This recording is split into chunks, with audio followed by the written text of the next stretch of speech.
কোরবানির পশুর গোশত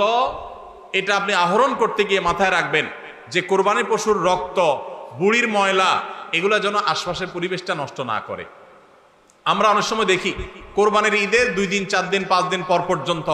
রাস্তাঘাট দিয়ে চলা যায় না দুর্গন্ধের চোটে, ঠিক না বেঠিক? এবং কোরবানির মৌসুমে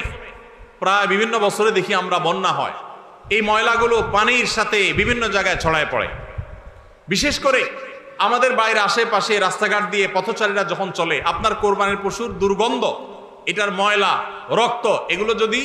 আশপাশে পরিবেশ নষ্ট করে, মানুষের নাক ধরে, মানুষ অসুস্থ হয়, নানা রকমের রোগ তৈরি হয়, এখান থেকে নানা রকম রোগবালাই ছড়ায় এবং মানুষের কষ্টের কারণ হয়, তাহলে কোরবানি দিয়ে আপনি সওয়াবের পরিবর্তে গুনাহ হওয়ার আশঙ্কা আছে। এই জন্য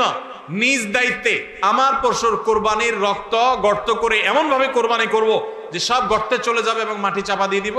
এবং পানি দিয়ে এমন ভাবে পরিষ্কার করে দিব, ব্লিচিং পাউডার ইত্যাদি দিয়ে এমন ভাবে পরিষ্কার করব যাতে করে আশপাশের কোনো মানুষের কষ্ট না হয়।